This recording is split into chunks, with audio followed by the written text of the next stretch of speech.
이제 고전산문의 패턴, 판소리계 소설 진행하겠습니다. 이 판소리 부분은 정말 모의고사에 자주 출제가 돼요. 이제 수능에도 이제 나올 수 있는 가능성이 있기 때문에 항상 디폴트로 기본적으로 이 판소리와 판소리계 소설은 여러분들이 반드시 내용을 알아놓으시면 도움이 됩니다.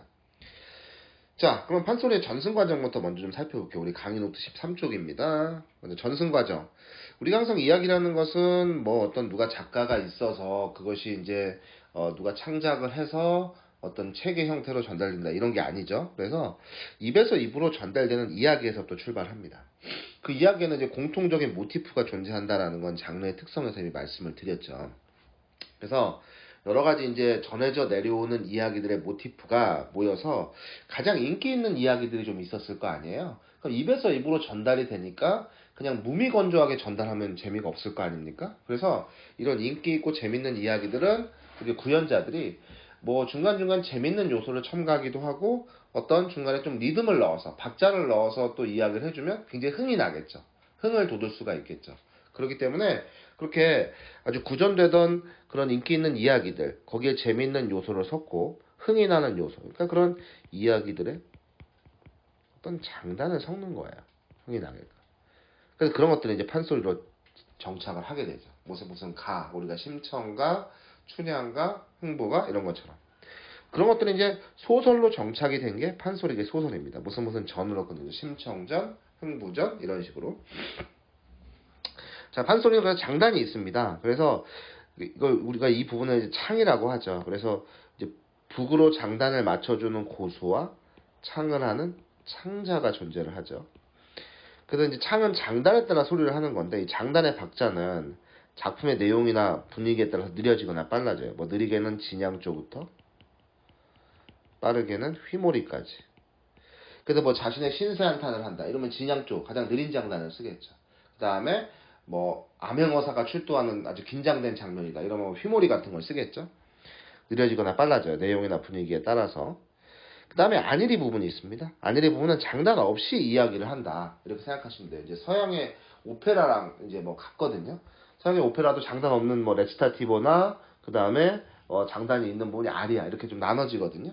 그래서 좀 극적인 장면에 이제 창을 쓰고요. 그러지 않고 이야기를 좀 빠르게 엮어나가는 부분에서 안일이를 쓴다 이렇게 생각하시면 되겠습니다. 자, 중요한 건 판소리의 특징이에요. 판소리의 특징은 역시 뭐 장단이 있기 때문에 음악적 요소가 있죠. 그래서 이제 박자를 만들기 위해선 반복이나 열거 이런 것들이 많이 들어가 있고요. 장면의 극대화는 이따 해볼 겁니다. 이제 보기 내용에 나오거든요. 그래서 특정 장면을 좀 더 재밌게 만들기 위해서 여러 요소를 열거한다든가 나열한다든가 이런 것들이 이제 장면의 극대화거든요. 그래서 특정 장면을 좀 확대시킨다. 좀 이렇게 포커스를 맞춰서 보여준다 이렇게 생각하시면 돼요. 이건 왜 그러냐면 이 장면의 극대화가 있는 이유는 아무래도 판소리로 만들어진 이야기들은 대부분 스토리는 뼈대가 되는 스토리들은 너무 잘 알고 있어요. 그러니까 이걸 얼마큼 재밌게 전달하느냐가 중요하겠죠. 그래서 극적인 장면이나 사람들이 많이 호응해주는 장면 같은 경우에는 이런저런 요소들을 첨가시켜서 흥을 돋우거나 더 재밌게 만든다는 얘기입니다. 그게 바로 장면의 극대화예요. 그 다음에 이제 해학적 요소, 뭐 고사를 인용한다든지 말장난을 한다든지 인물을 희화화시킨다든지 이런 것들이 있습니다. 당시 세태를 반영한 풍자도 역시 들어가 있고요. 그 다음에 서술자의 개입이나 논평이 많아요. 이건 뭐 창을 하는 사람이 재밌는 요소로 또 집어넣는 거니까 당연히 논평이 많고요. 생동감 넘치는 표현들이 많습니다. 그래서 아까 이제 우리가 풍자소설 할 때 말씀드렸다시피 당시의 세태가 반영이 돼 있어요. 빈부의 격차라든가 그 다음에 물질적 가치를 중시하는 당시 이제 조선 후기의 세태 그 다음에 상업의 발달이라든가 신분 상승의 욕망 등이 이제 반영이 돼 있습니다. 자, 그럼 오늘 어떤 작품부터 이제 판소리부터 먼저 해볼 건데요. 우리 교재는 몇 쪽이냐면 112쪽입니다. 판소리계 소설. 자, 이 작품은 이제 이렇게 지금 안일이와 창을 하는 부분에 박자가 이렇게 들어가 있죠. 그래서 심청 갑니다. 판소리라는 얘기예요. 자, 그럼 이건 한 번에 다 읽고 풀 거거든요. 한 번에 다 읽고 풀 거기 때문에 쭉쭉쭉 우리가 가도록 하고요. 문제 이제 확인해 보겠습니다. 요거는 이제 비유형이고요. 뭐 우리가 한 번에 읽고 풀 거기 때문에 사실 뭐 큰 의미는 없지만 그래도 연습은 해야 되니까. 그 다음에 2번은 보기와 관련지어 A, C를 이해한 내용. 그래서 A와 C가 어디 있는지 한번 확인해 보죠. 이런 부분 딱 보면은 장면이 막 늘어지죠. 그래서 지금 요거 묻고 있는 겁니다. 지금 요게 A고 여기가 B죠. 그래서 장면의 극대화를 묻는 거예요. 그래서 요거는 뭐 그냥 A로 놓고 풀고요. 장면의 극대화란 이야기의 전개가 플롯의 일관성 또는 음지성. 이게 무슨 얘기냐면 우리가 평소 어떤 소설이나 이런 것들을 접하게 되면 굳이 특정 장면은 뭐 포커스해서 보여주지는 않잖아요. 그냥 쭉 이렇게 이야기를 이어간단 말이에요. 근데 특정한 사건이 소재에게 포커스를 맞춘다는 거예요. 초점을. 그래서 사건 진행에 변화를 주는데 대체로 인물의 행위를 자세하게 묘사하거나 장황하게 나열을 해요. 그래서 반복이 많고요. 비교나 대조 등의 방식을 활용을 해서 생동감을 부여하고 아까 얘기했죠. 음악성을 드러낸다. 반복이 되니까 음악성이 있을 수밖에 없죠. 그러니까 청중의 몰입도를 높여야 돼. 흥미가 더 생긴다는 거죠. 어차피 스토리는 거의 다 알고 있는 내용이니까.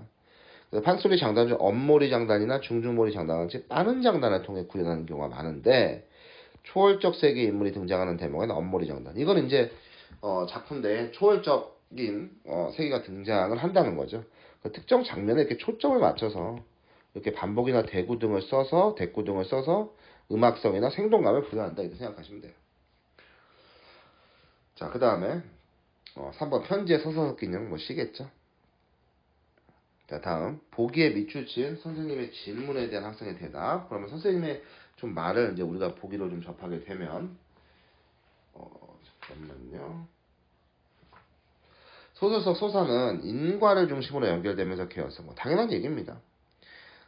되게 개연성이 있다는 말은 소설 속에서 사건의 연쇄적 발생, 특정 인물이 나타나는 방식, 개성적 인간성의 발현 과정과 관련하여 자연스럽고 그럴듯하다 혹은 그렇게 존재할 까닭이 분명히 있다는 의미로 사용됩니다. 개연성, 우리 뭐 잘 알고 있죠?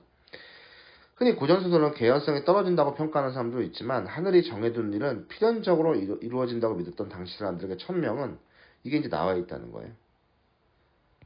개연성을 부여하는 장치다. 그래서 하늘이 정해준 일은 필연적으로 이루어진다 이거예요. 그래서 천상세계가 등장하고 용궁세계가 등장하고 환상세계를 그려낸 심청가 또한 다양한 방식으로 개연성을 얻고 있습니다. 자, 그래서 이거는 뭐 원래는 비로 풀면 되겠죠. 그래서 이제 개연성에 대한 얘기, 천명에 대한 얘기, 천상세계, 용궁세계가 등장을 한다는 거예요. 자, 그러면 들어가 보겠습니다. 자, 처음부터 같이 보시죠. 자, 안일이 부분입니다. 장단 없이 엮어나가는 부분이라고 그랬죠? 자, 옥황상제께서 벌써 이제 초월적 세계가 등장을 해요. 사의 용왕을 불러서. 그래서 방금 보기에서 봤듯이 이제 천상계와 아까 이제 용궁계를 넘나드는 거죠. 금일, 명일, 출천대요, 심청이가 인당수에 빠질 텐데, 우리 내용 알고 있는 겁니다. 얘네들은 이제 초월적 세계의 인물이죠.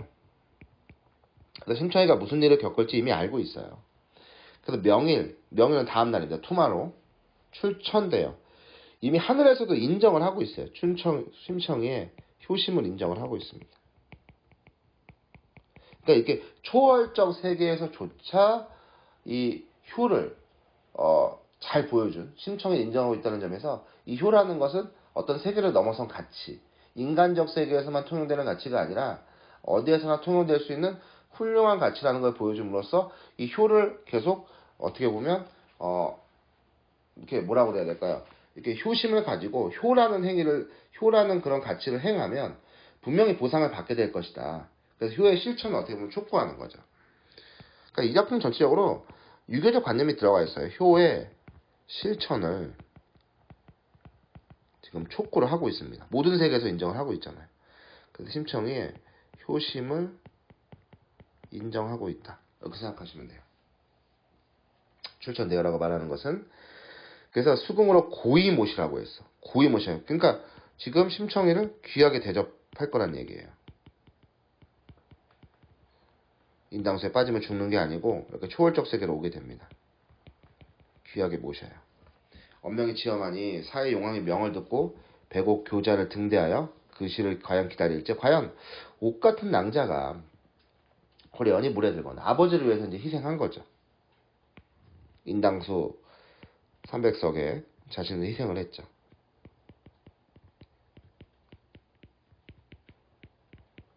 아버지를 위한 희생이었어요. 고의 받듭니다. 왜 심청이 고의 받드느냐? 그 효를 실천했기 때문이에요. 교자위 안쪽 용궁으로 들어가는데 이제 초월적색으로 들어가죠. 자, 엄몰이 이제 이거는 창 부분입니다. 조금 빠른 장단이죠. 이제 여기가 바로 아까 얘기했던 그런 장면의 극대화 부분.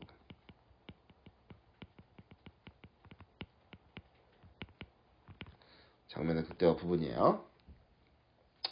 자, 천지가 명랑하고 1월이 초초하니 천상 선관 선녀들이 신랑자를 보려하고 좌우로 벌려있다. 선녀들이 신랑자를 보려하고 각별히 대접하는 겁니다. 태열전 학을 타고 안기생은 난을 타고 쭉 열거가 돼 있죠. 지금 보세요. 열거가 돼 있고 반복이 돼 있어. 그러니까 이제 여기 나온 부분이죠. 엄몰이 장단을 써요. 초월적 세계의 인물들이 지금 등장을 하고 있죠. 엄몰이 장단이 사용되고 있습니다. 그래서 지금 선녀들이 나와 있고 그 다음에 안기생의 청의동자, 홍의동자, 남학부인, 뭐 마고 선녀 이렇게 쭉 인물들이 열거가 돼 있죠.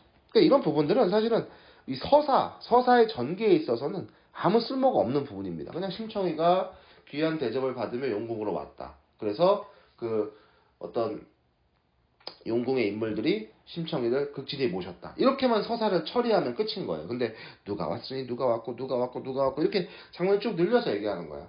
그러니까 판소리는 한번 창을 하면 굉장히 길게 하게 되죠. 그러니까 이런 부분은 스토리의 전개보다는 특정 장면에 포커스를 맞춰서 더욱더 흥을 돋우거나 재밌게 만들거나 청중의 몰입도를 높인다는 얘기야. 단순히 전개를 하는 것보다. 그래서 이 보기를 보시고 여러분들이 이 장면의 극대화의 기능을 좀 아셔야 됩니다. 그래서 의단 향기가 이상하다. 또 숭옥풍악을 시작할 때 왕자진의 봉필이 음악도 이렇게 연주해주고요. 정적궁 전궁 이렇게 좀 음성상징어 같은 것도 많이 사용을 해요. 둥동둥, 뭐 정적궁 이런 건 좀 생동감이 있죠. 이렇게 음성상징어 같은 것도 많이 사용을 합니다. 그래서 이렇게 뭔가 이야기에 뭔가 생명력을 좀 불어넣는 거예요. 그냥 무미건조하게 전달을 하면 아무 재미가 없을 거 아니야. 그러니까 거기에 어떤 흥미 요소를 집어넣어서 조금 더 재미있게 만드는 거죠. 그래서 뭐 뚜띠로 뚜뚜 뭐 둘이 퉁퉁퉁퉁 뭐 이렇게 음악을 연주를 합니다. 그래서 별의 천지 세계로다 이거야. 노경거리 위량이며 쭉 열거되고 있죠. 비인간지 오복이라 쭉 여러분들 뭐 각주 보시고 뭐 찾으면 돼요.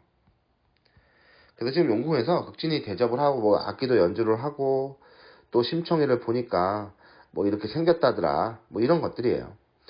그래서 여기 오복에 산호주렴 대무병군 광채 찬란하고 동으로 바라보니 삼백적 부산가지 일륜형의 나무로 바라보니 뭐 대붕효로 청조가 날아든다. 북으로 바라보니 벽도와 붉었다. 또 음식까지 드린데 세상 음식이 또 아니에요. 음식도 막 극진히 대접하는 거죠. 그래서 지금 이 부분은 이 용궁에 온 전체적으로 용궁에 온 심청이를 극진히 대접을 해요. 왜? 효를 실천했기 때문에. 극진히 대접하는 내용이에요. 그래서 옥황상제 어명이기 때문에 각각의 시녀를 보내 조석으로 시중을 들어요. 행여나 부족함이 있을까 조심히 각별터라 이렇게 돼 있어. 자, 중략이 되어 있고요. 그 다음에 중몰이 부분 보겠습니다. 그때 옥황상제께서 또 용왕을 다시 불러요. 각기 하교 명령을 내립니다. 심천이가 방년에 들어가니 이제 혼례를 올릴 나이가 됐어요. 아주 꽃다운 나이가 됐습니다. 그러니까 인당수로 다시 환송을 해라. 다시 보내라는 거야. 다시 명령을 내려서 다시 무트로 보내라 이거야. 다시 밖으로 보낼 것을 지금 명령을 하고 있어요. 그래서 분부가 지엄하니 사회용왕 명을 듣고 청이를 이제 밖으로 보냅니다. 또 극진히 대접을 해야 되잖아. 그래서 꽃봉 속의 심소조를 모시고 양대 시녀가 시위를 해서 조석공양 찬수 등물을 싣고 인당새가서 번뜩 떴다 이거야. 천지 좋아요. 용왕님의 징엄이라 바람이 분듯 흘러가면 비가 얹어오다. 거기 이제 딱 이렇게 걸어 놓는 거죠. 도술 같은 걸. 용왕님이 해놓은 거니까. 그러니까 이게 비가 온들 뭐 한들 뭐 이렇게 흘러내려가지 않아요. 그래서 아주 오색 빛깔이 찬란합니다. 여리어 주야로 둥덩둥덩 떠있을 때 남경 갔던 선인들은 억신만큼 데려 고국으로 돌아갑니다. 이제 그 아주 예쁜 꽃에 이렇게 심청이를 딱 모셔가지고 인당수 바깥으로 내보낸 거죠. 그러니까 이 인당수라는 공간은 결국 그런 어떤 경계선에 있는 거예요. 지상의 세계와 이 용궁의 세계. 그러니까 어떤 지상과 용궁의 어떤 경계선에 있는 거죠. 일종의 경계선이라고 보시면 돼요. 지상과 용궁의 세계, 초월적 세계와 어떤 현실적 세계의 경계선에 있는 거죠. 자, 그래서 북을 두리둥둥둥 어이야 어이야 하며 어이야 이런 게 다 판소리의 특징들입니다. 좀 더 생동감 있게 표현을 하죠. 인당수를 당도하여 재물을 장만하여 심소주 혼을 불러 낭온제를 지내는구나. 넋이야 넋이로다. 흉노족의 시집가다 왕성원의 넋도 아니야. 여기 고사를 인용하죠.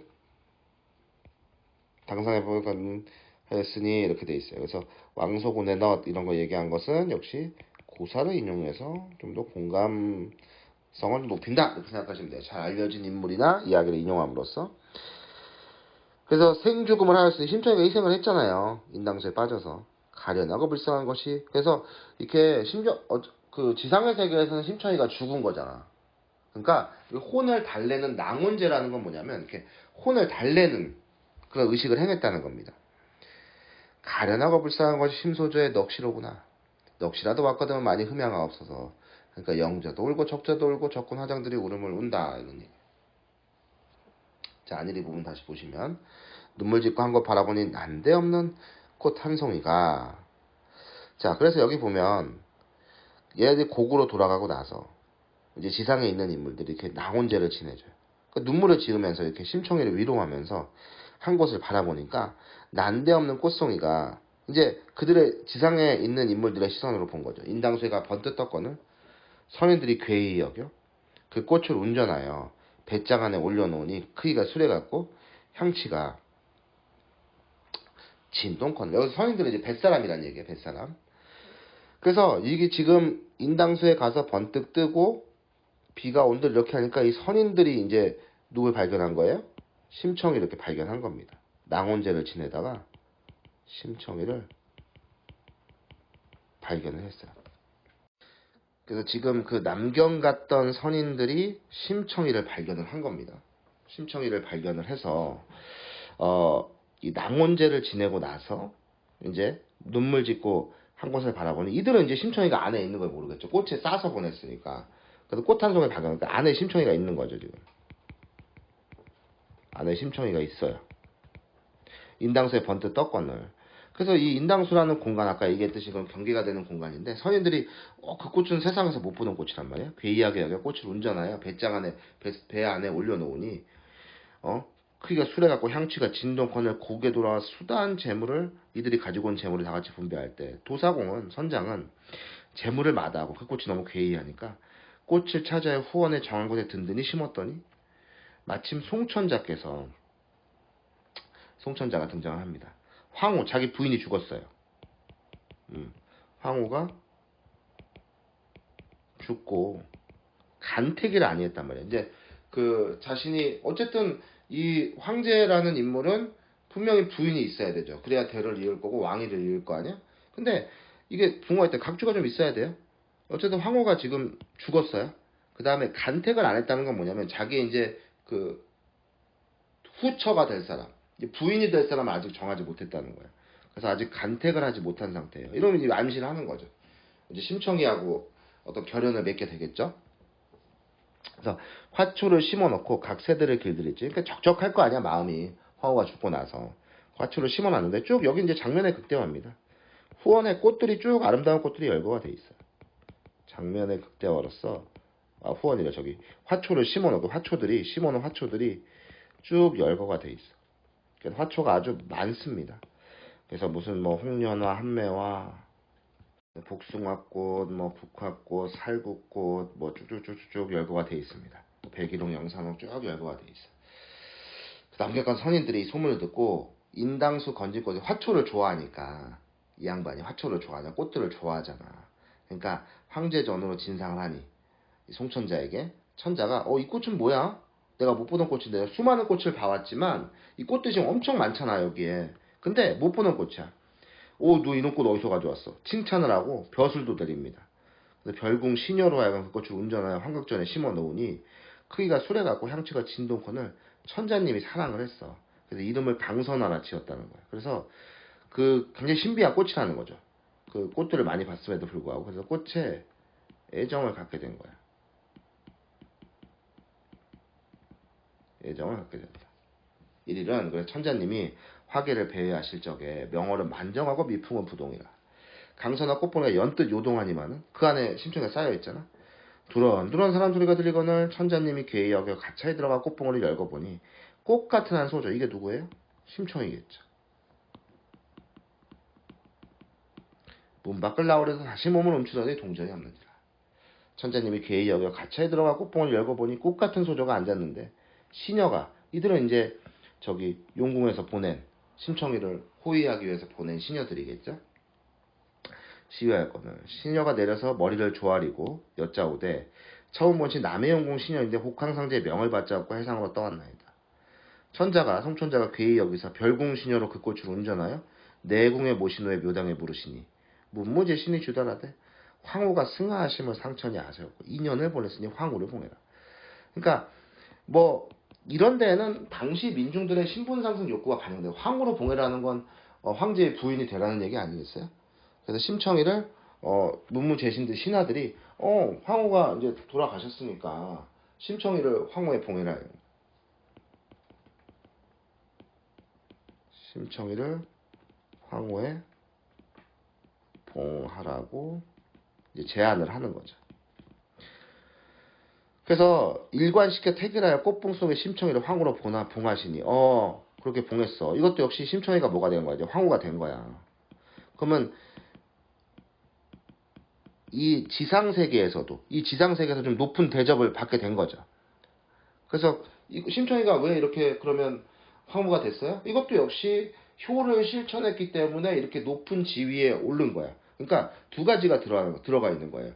효의 실천을 이렇게 촉구함과 동시에 보상을 받게 되잖아. 보상. 효의 실천을 촉구하는 거예요. 촉구. 그래서 보상을 받게 된다라는 걸 알려줌과 동시에 그 다음에 당시 민중들의 신분 상승 욕구가 반영이 되어 있어요. 그래서 황후가 이제 된 겁니다. 자, 그래서 만주 제신들이 다 환호를 해요. 신하들이. 그래서 심황후가 입궐이 된 후 박령부터 풍년이 들어 요순천지 다치되고 성강 적거가 되었더라. 그러니까 아주 세상이 태평해졌다 이런 얘기입니다. 태평해진 거야. 세상이 만사가 다 좋아졌어요. 그러니까 잘 봉했죠. 황후로. 황후는 되었으나 만단생각, 이것도 역시 부친을 잊으면 안 되죠. 자신이 부친을 놓고 왔잖아. 효의 실천과 관련이 있죠. 그래서 이제 부친을 걱정하는 겁니다. 신봉사를 걱정하는 거죠. 하루는 그래서 부친 때문에 심신이 산란하여 옥난간에 비켜 설제. 자, 진양 쪽 이런 부분 아까 얘기했죠. 가장 느린 장단입니다. 뭐 신세한탄을 할 때나 이럴 때 많이 쓴다고 그랬죠. 추월은 만정하고 산호주령에 비추어 들고 실솔은 슬피우려 나유안에 흩어질 적 청천의 외기러기는 월하에 높이 떠서 뚜루루 기록 울음을 울고 나니 심황후 기가 막혀 오느냐 저 기러가 너 어디로 행하느냐. 북계상의 편지 전통 기록이죠. 우리가 이제 시조 고전시가 할 때 말씀드렸지만 이 기러기는 보통 소식을 전해주는 매개체로서 많이 쓴다고 그랬어. 그래서 부친에 대한 17번이죠.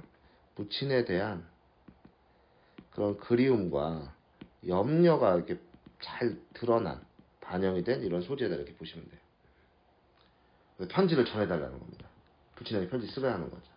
한자 쓰고 눈물 짓고 두어자 쓰고 한숨을 쉬으니 여기까지 다 묶어서 눈물이 떨어져 글자가 물도 수문이 되어 언어가 도착이로구나. 편지 적어 손에 들어 먼 산을 바라보니 기러기는 간데없고 별만 달만 밝았어. 심하고 기가 막혀 편지를 던지고 기러기가 소식도 안 들어주고 떠나버린 거야. 그래서 아버지에 대한 그리움과 그 염려, 걱정, 또 슬픔 이런 것들이 반영이 돼 있죠. 자, 그럼 문제 그냥 차례대로 풀어보겠습니다. 우리가 한 번에 다 읽고 왔기 때문에. 자, 1번 기역 미음. 기역은 선인들이 남경을 갈 때 지나가는 공간적 배경으로 심청에게서 용궁에 들어가는 길목이면서 아까 얘기했죠. 통로가 되고 있다. 인당수는 그렇잖아요. 맞습니다. 자, 2번 니은은 용왕의 징험에 만들어진 것으로 볼 수 있으며 그쵸? 그래서 인당수에 떠있는 꽃봉오리와 관련하여 환상적이고 낭만적인 분위기를 자아낸다. 오색 체운이 어린다. 그쵸? 막 광이 나는 거죠. 맞습니다. 디귿은 인당수에 든 꽃이 재물보다 가치 있다고. 그렇죠. 도사공이 결연하는 과정에서 중요한 역할을 합니다. 맞습니다. 4번 리을은 천자가 심청을 황후로 봉한 후 만민들이 일삼아 부른 노래로 국가의 경사로서 즐겁게 수용했다. 다 맞는 내용이죠. 미음 옥난간에 비껴서 있던 심황후가 헤어진 부친을 떠올리게 하는 자연물로 부친을 만나지 못하고 있는 심형의 슬픔과 안타까움을 아니다, 떠나버렸잖아. 전달 못하잖아. 그러니까 기가 막혀서 편지 던져버렸잖아. 5번이 답이에요. 자, 그다음에 2번 볼게요. 자, 1번부터 A, B는 인물의 행동을 드러내는 서술을 활용하여 상황을 역동적으로 표현한다. 뭐 학을 탄다, 난을 탄다, 구름을 탄다. 그 다음에 뭐 봉피리를 분다, 이런 내용들이 행동이 나와 있어. 그냥 있는 그대로 내용 보시면 됩니다. C는 해당 공간에 있는 소재와 관련된 화초들이죠. 상황이나 일화를 언급해서 이렇게 했다. 다 맞는 내용입니다. 그쵸? 자, 그 다음에 2번. A, B가 대상이나 상황에 대한 편집자의 논평으로 장면을 마무리하고 있다면, 그러니까 A에는 뭐 향기가 이상하다든지, 그 다음에 여기는 별천지 세계, 이런 거는 편집자의 평가라고 볼 수가 있죠. 뭐 그런 A, B는 그렇게 드러나 있어요. 근데 C는 해당 공간에 들어간 인물들이 느끼는 심리나 정서, 이거 안 나왔어요. 그냥 화초를 쭉 나열하고 있잖아, 꽃들을. 안 나와 있어. 정답이 2번. 내용 그대로 보시면 되겠습니다. 3번. 편지의 서사적 기능. 한 번에 찾으면 되겠죠? 외적 갈등 아니고요. 주인공의 심리나 성격. 그쵸. 아버지에 대한 걱정. 또 주인공의 심리. 그런 것들이 드러나 있죠. 그래서 편지를 쓰려는 행동과 연결이 돼 있어요. 주제의식 관계한다. 맞아요. 2번 맞습니다. 자, 그래서 심리를 드러내는 요소가 되죠. 그 부친에 대한 효심에 대한 주제의식을 환기하고 있습니다. 뭐 연결고리 아니고요. 급변한 이유 아니고, 평가 달라진 거 아니고, 나머지가 너무 아니죠. 자, 그 다음에 4번 볼게요. 자, 1번부터 보시면 출천대요 심청이를 수궁으로 고이 모시라. 각별히 대접해야 한다는 점. 맞습니다. 용구인한 거나 환상적이고 초월적인 세계. 맞죠? 세상 음식이 아니라고 말하는 것은 당연하다. 초월적인 세계니까. 심소조가 들어간 꽃봉이 인당수에 떠있을 때 바람이 불어도 흘러가지 않고 비가 와도 요동하지 않았던 것은 용왕님의 징후. 그럴듯하다. 맞습니다. 인당수에 당도한 남경 같던 선인들이 낭원제를 여는 사건은 이후 꽃 한 송이를 건진 행동으로 이어져 선인들과 심청이가 다시 대면할 기회를 준다는 점에서 환생의 당위성을 강조할 수 있다. 지금 이 낭원제를 여고서 죽었다고 생각해서 그런 거잖아요. 인당수에 빠졌으니까 누구나 죽었다고 생각하는 거잖아. 그리고 얘네들은 꽃 속에 있는 게 심청이라는 걸 몰라요. 그쵸? 그래서 낭원제를 여는 사건 자체가 이어지는 걸로 되지가 않습니다. 4번이 정답이죠. 자, 이렇게 해서 가장 중요한 또 심청전이라는 작품 우리가 함께 해봤습니다. 판소리개 소설 02번 하겠습니다. 이 작품은 이제 토끼 전이라고 되어 있잖아요. 그러니까 이 작품은 이제 판소리가 소설로 정착을 한 겁니다. 그렇지만 이 판소리의 특성은 굉장히 잘 남아있기 때문에 여러분들이 또 판소리의 특성을 충분히 보실 수가 있습니다. 이 작품도요, 그냥 한 번에 가보도록 할게요. 중요하게 있어요. 여기서 끊고 가면 되는데 한 번에 좀 가보도록 하겠습니다. 자, 문제의 유형부터 먼저 보시면 윗글에 대한 설명. 근데 선지를 보시면 서술상의 특징이라는 걸 알 수 있어요. 근데 이게 특이하게 지금 부정형으로 나와 있거든요. 이게 왜 중요하냐면 이 고전산문이라는 게 사실 서술상의 특징이 그렇게 다양하지가 않아요. 근데 이 판소리는 아까도 얘기했지만 그 특징들이 굉장히 다양하거든요. 그렇기 때문에 보세요. 이 부정형으로 지금 출제가 되고 있잖아요. 맞는 게 4개라는 얘기죠.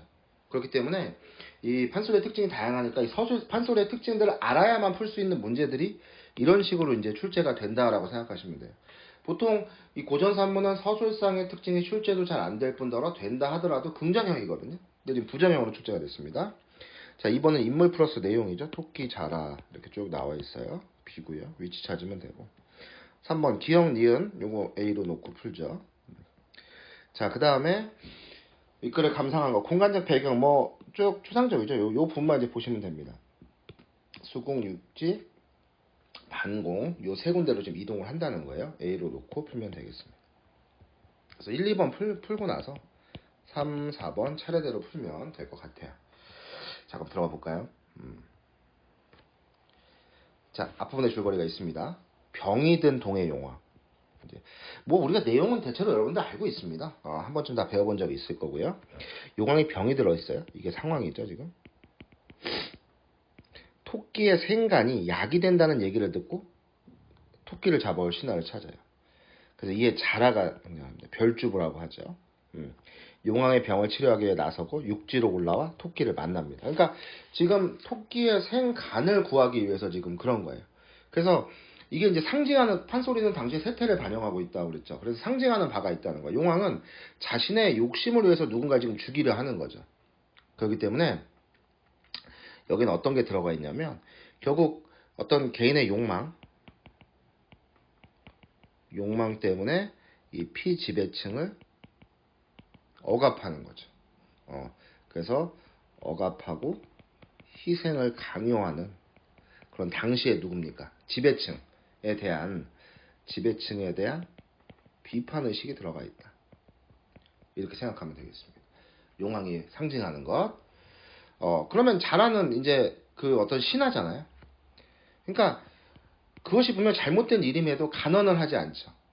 그러니까 잘못된 충성심을 지니고 있는 거죠. 신하들이. 그러니까 곁에 있는 신하들이 잘 부패를 해야 되는데 신하들도 똑같이 부패했다는 얘기입니다. 잘못된 충성심을 지니고 있고 그 다음에 무능합니다. 굉장히. 이거 제대로 뭐 못해요. 일을. 무능하고 어리석은 지배층을 상징해요. 그럼 6절 토끼. 토끼는 그러면은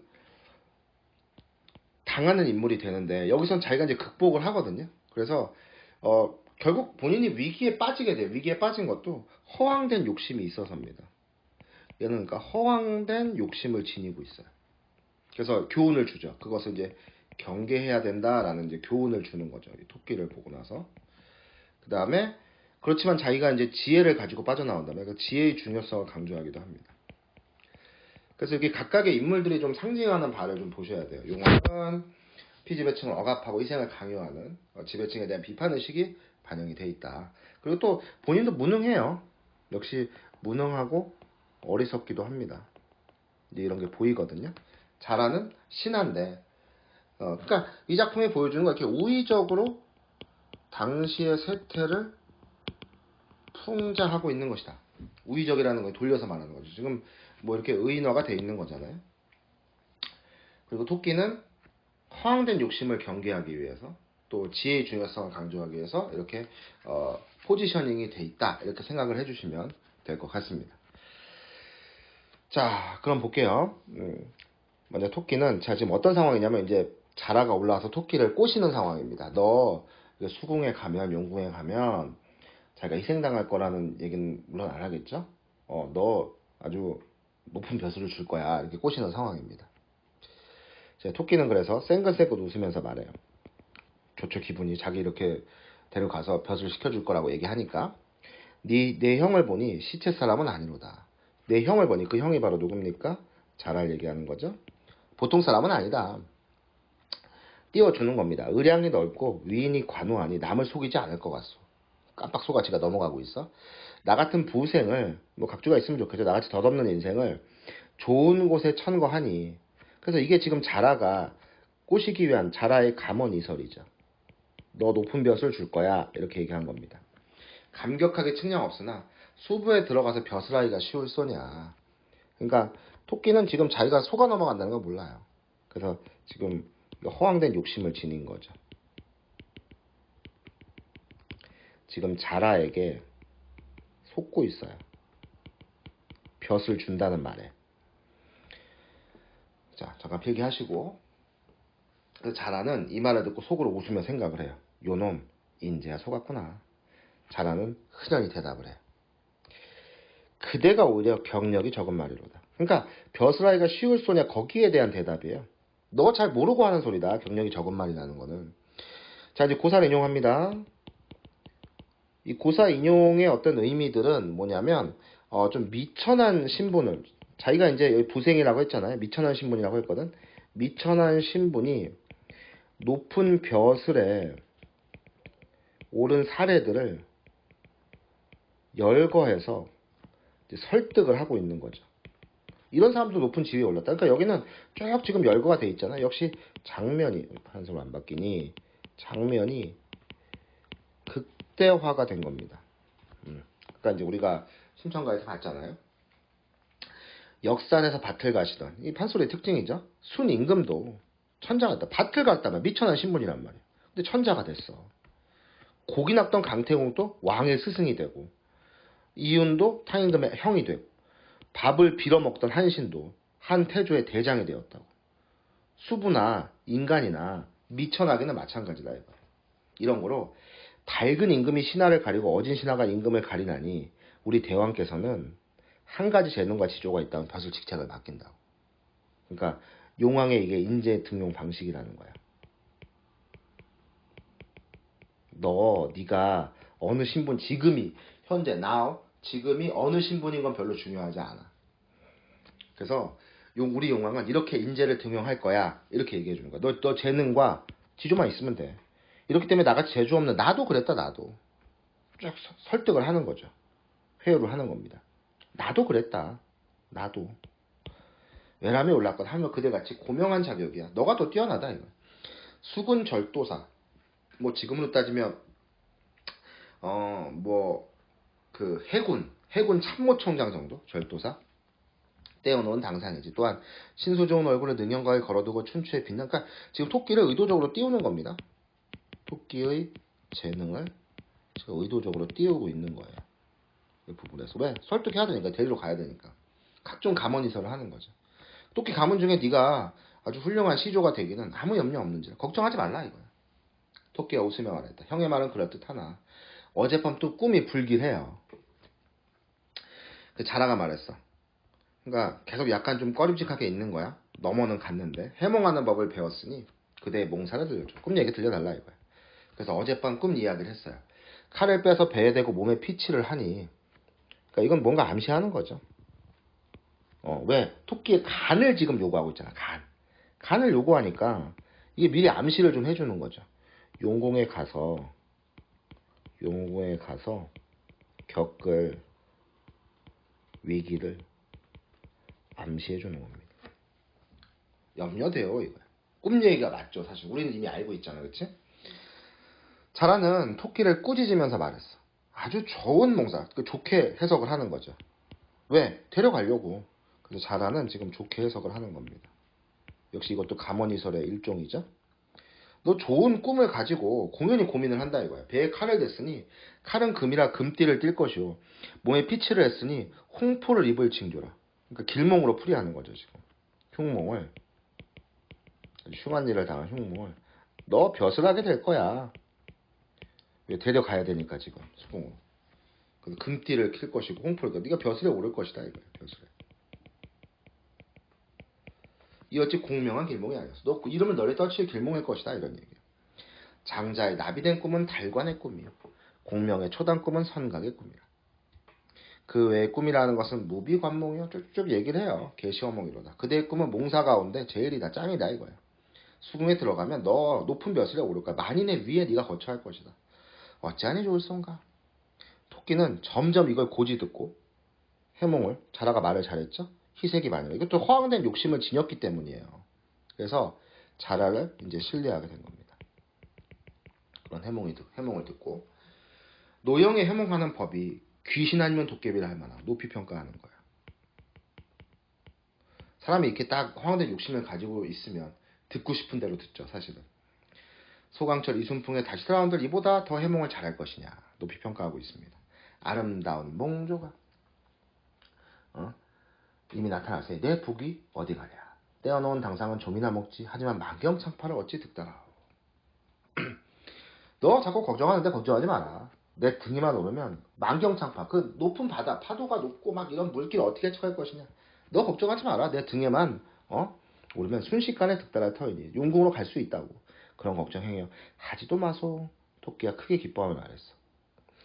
천만 뜻밖의 그대 같은 군자를 만나 어두운 곳으로 밝은 곳으로 가게 돼. 완전히 넘어갔죠 지금. 그래서 이제 수궁으로 가기로 한 겁니다.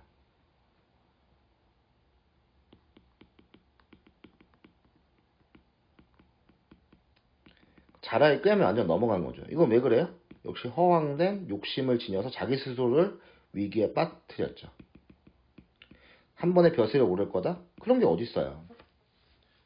그런 거 없잖아요. 우리가 나중에 여러분들이 경제활동을 하게 되면 어딘가에서 유혹이 뻗쳐. 이런 주식에 투자하면 돈을 벌 수 있다. 여기에 투자하면 사업적으로 크게 성공할 것이다. 이런 말들은 항상 걸러 들으셔야 돼요. 그런 건 없습니다. 허황된 욕심을 지니면 안 돼요. 어쨌든 여기 쪽 이제 가기로 했어요. 어찌하냐 좋을성가.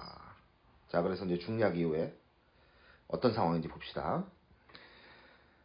자, 그래서 완전히 속아요. 용궁으로 향하게 됩니다. 수궁으로 가요. 용궁으로 갑니다. 자, 날이 저물어 잔치가 파하자 용왕이 토처사에게, 처사라고 띄워준 거죠, 지금. 말했다. 용왕이 등장을 했어요. 토공이 과인의 병만 낫게 하면 너는 아주 높은 벼슬을 봉하고 부귀를 한 가지로 누릴 것이니 속히 나아가 간을 가져오라. 그러니까 토끼에게 이제 간을 가지고 오라. 그러면 이 사이엔 무슨 일이 있었냐면 토끼가 죽을 위기에 처하자 자기 간이 어디 있다고 얘기하는 거예요. 지상에 있다고 얘기하는 거예요. 그 토끼의 지혜죠. 그래서 지금 너 지상에 가서 간을 가져오라고 얘기하는 거야. 그럼 이거는 누가 꾀를 낸 거예요? 토끼의 꾀입니다. 토끼 꾀에 지금 넘어간 거죠. 거기 있다고 말하는 거예요.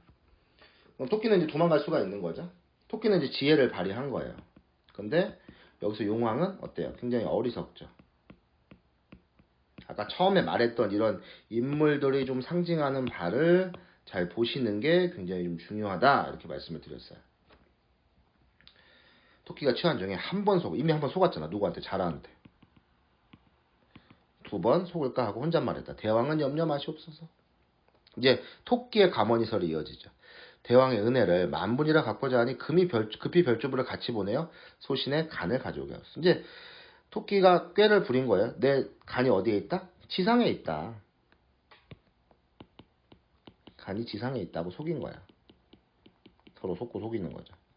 그래서 이튿날 왕에게 하직하고 별주부에 등이 올라 만경창파 큰 바다를 순식간에 건너 육지에 내려가 토끼가 자라에게 말했어. 너 다리뼈를 분질러서 빡친 거죠, 지금. 추려 보내고 싶으면. 자기를 속였잖아. 분노입니다, 분노. 용서하노니 너의 용왕에게 내 말 전해라. 자기 지상에 나왔으니까 이제 자기 세상이잖아. 세상 만물이 어찌 간을 의미로 꺼냈다 넣었다 하리오. 그치. 속았어. 신출귀몰한 나의 꾀에 너의 미련한 용왕이 잘도 속았다 해라. 별주부도 속은 거죠, 같이. 별주부가 이제 잘하니까. 자, 그래서 어떤 그 용왕의 그런 어리석음을 조롱하는 겁니다. 당신이 무능하고 어리석은 신하들을 조롱하고 풍자하는 것 같아요. 자라가 한력시통 툭툭 치고 무료히 회정하니 용왕의 병세와 별주부의 소식을 다시 할 길이 없더라. 이렇게 돼 있어. 자, 이 판소리 좀 어투운 거죠. 토끼는 별주부를 보내고 희희낙낙하며 너른들에서 이리 뛰고 저리 뛰어서 흥에 겨워 말했어. 이제 살았구나. 좋은 거야. 너무 좋은 거죠. 숭에 들어가서 배를 째고 간을 낼 뻔했는데 내 꾀로 살아 자신의 이제 지혜였죠. 예전 보던 만산 풍경 다시 보고 예전 먹던 산의 열매며 나무 열매 다시 먹을 줄 알았다네. 자기가 잠깐의 어리석은 그런 허황된 욕심으로 인해서 용궁 수궁에 가게 됐지만 자기의 지혜로 어쨌든 살아남았죠. 한참 이렇게 노는 적에 난데없는 독수리, 토끼를 위협하는 존재입니다. 자, 그래서 살투듯이 달려들어요. 지상에 완대로 위기가 있죠. 토끼를 위협하는 그런 존재입니다. 그래서 반공, 아까 나왔어요. 높이 나니 토끼의 위급이 경각에 달했다 이거예요. 위급해졌다 이거죠. 토끼는 스스로 생각했다. 간을 달라 하던 용왕은 좋은 말로 달랬는데 자기가 꾀를 내서 이 미련하고 배고픈 독수리는 무슨 수로 달래리요. 근데 또 지혜를 내야 되는 거죠. 그래서 문득 한 꾀를 내어서 말했어. 이제 또 위기를 벗어날 어떤 지혜를 발휘하는 거죠. 한 번 더 발휘하려고 합니다. 여보시오 독수리 아주머니, 내 말 좀 잠깐 들어보. 아주머니 올 줄 알고 몇 달 경유에 모은 양식을 쓸데없어 하니니 오늘 이렇게 늦게나마 만났으니 어서 바삐 갑시다 이거야. 너 무슨 음식 있다고 또 감언이설로 날 속이려 하느냐? 이미 알고 있어요. 무슨 음식 있다. 너는 수궁 용왕이 아니거든. 내가 어쨌건 독수리는 이미 알고 있는 거야. 독수리가 이미 용왕을 속인 걸 알고 있어요.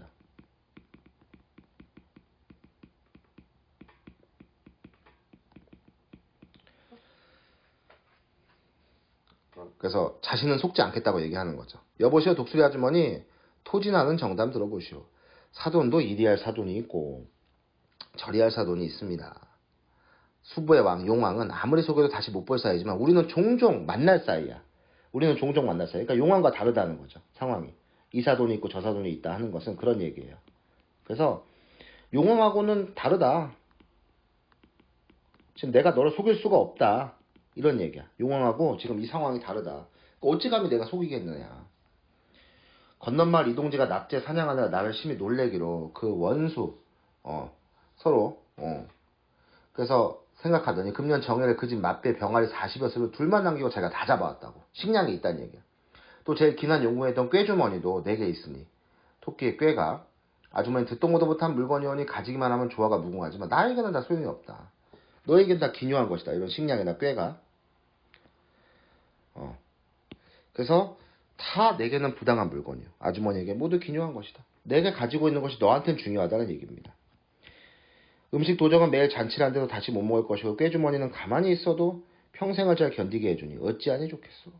그러니까 음식도 많고 꾀주머니도 있으니까. 그러니까 두 가지 방식으로 지금 어떤 그 독수리에게 얘기를 하고 있는 거죠. 그러니까 자신이 가진 것이 너에게는 필요할 것이다. 그리고 지금 상황이 우리는 육지에서 종종 만날 거다. 어찌 속에 용왕과 상황이 다르다. 용왕을 속인 것과는 상황이 다르다. 이런 얘기입니다. 또 미련 대놓고 얘기하죠. 서술자가 개입했습니다. 미련한 독수리. 이제 어떤 서술자가 개입을 한 거죠. 솔깃해하며 말했어. 아무려나 가보자. 속아 넘어갑니다. 독수리가 토끼의 처소 찾아가니 바위 아래로 들어갈 때 조금만 놓아달라 토끼가 붙자가 독수리가 말했다. 조금 놓아줘. 아래 들어가면 어쩌나. 그럼 조금만 늦춰줘.